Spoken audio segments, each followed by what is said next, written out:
We wanted them to train our Indigenous staff to become better sounding. We found out that we had to change that when one of our producers told one of our Indigenous on air staff, the word is fish, not fish, bush, not bus. We lost our Indigenous sound and we had to get it back. When listening to mainstream radio, I can tell when an Indigenous person comes on the air. I can even tell what part of Alberta he or she is from. Most of our communities have their own accent. In conclusion, I am proud of our radio station and our organization for what we have accomplished. And all of our stations are in the black financially. And a traditional Indigenous radio bingo pays for most of our distribution expansion. It makes my heart happy when I hear listeners say, it feels like coming home. Uh, and also, as far as the Bill C-11, I agree that there needs to be more Indigenous content, but I also believe that we also need to take and look after our own needs as much as we have done. Thank you. Thank you very much. And I do apologize, Mr. Crowfoot, for making a mistake with your name. Oh, no problem. And thank you for being with us here today. I will launch off the Q&A part of the committee work.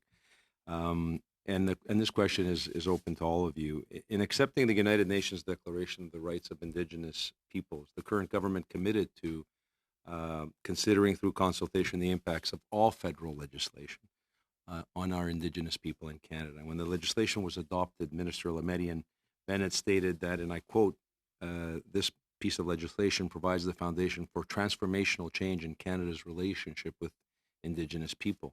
When it comes to Bill C-11, I'd like to know from you, do you feel that the government adequately consulted with the Indigenous voices in this country in regards to C-11 under their commitment of UNDRIP? And second of all, does this legislation, in your opinion, reflect the rights and the voices and the cultural content that you so much want to promote? And what amendments would you suggest are required in order to strengthen those principles? Whoever would like to go first. If I may, Mr. Chair, thank you so much for the question. In terms of the consultation process, if my memory serves, there was significant consultation in the previous bill, around the previous bill, less so around this one, although much of the languages or substantive changes have been retained from one version to the next. So perhaps that ameliorated the need for further consultation. I think it would be valuable in the summary for there to be a statement that this legislation recognizes that requirement and that commitment to adhere to the United Nations Declaration on the Rights of Indigenous People.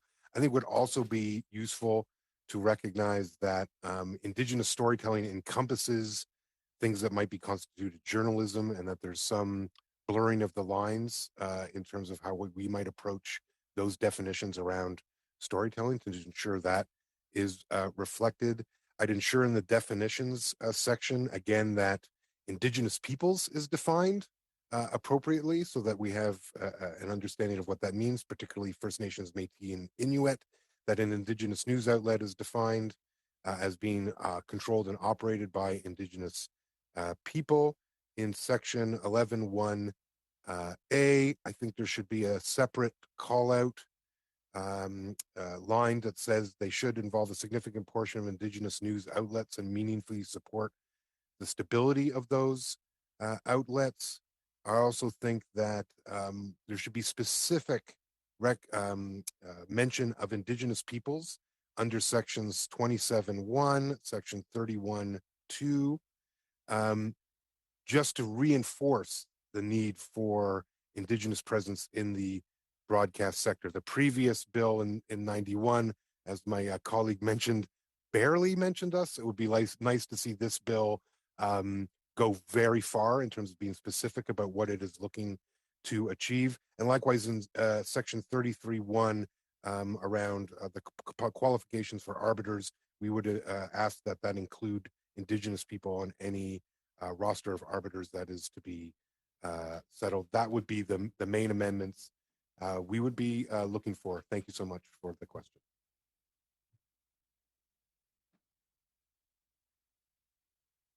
Mr. Crowfoot or Ms. Avison?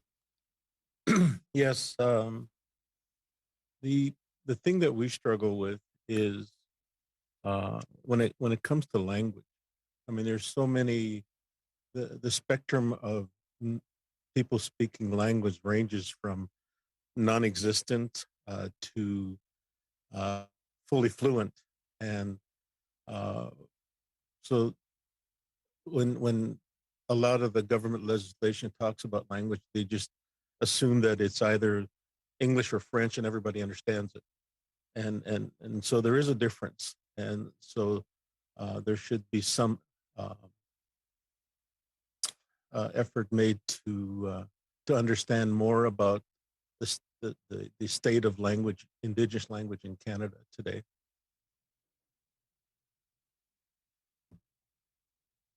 I am actually up for my time is up, so I will turn it over. Thank you for the answers. My turn is over to Senator Simons. Thank you very much, Mr. Chair. And Tanse, everybody. I have to say, Mr. Crowfoot, it's a pleasure to have you here. I'm a longtime fan of Windspeaker, and I've recently been driving a lot around Alberta, and I keep hitting the Raven and then staying because it's such an eclectic range of music. It's in very enjoyable companionship as I'm driving about. But you raise an interesting point in your testimony. I think sometimes when we are looking at this bill, we're using Indigenous to be a proxy for an Indigenous language. And I know that's what Professor Avison is primarily interested in.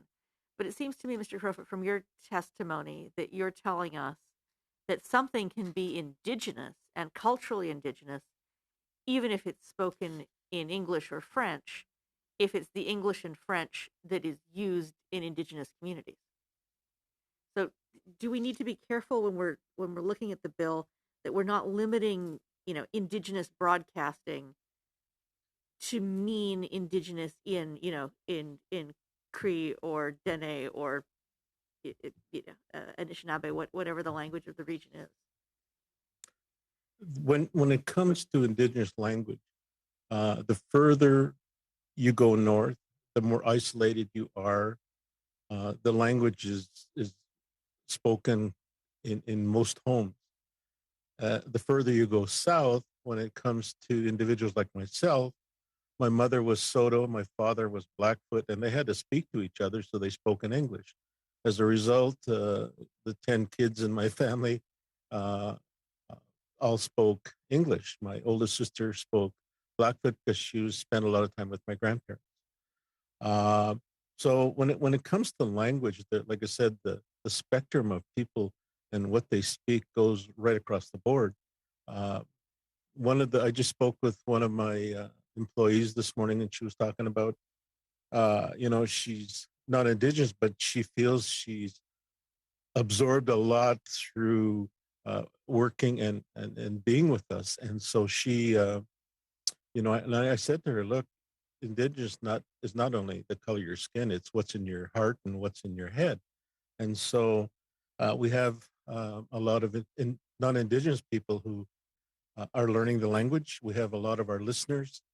I had one gentleman from who's a neighbor to Sutana, and he said that they're learning our language from a lot of the programming that we do. So I'm quite proud of that.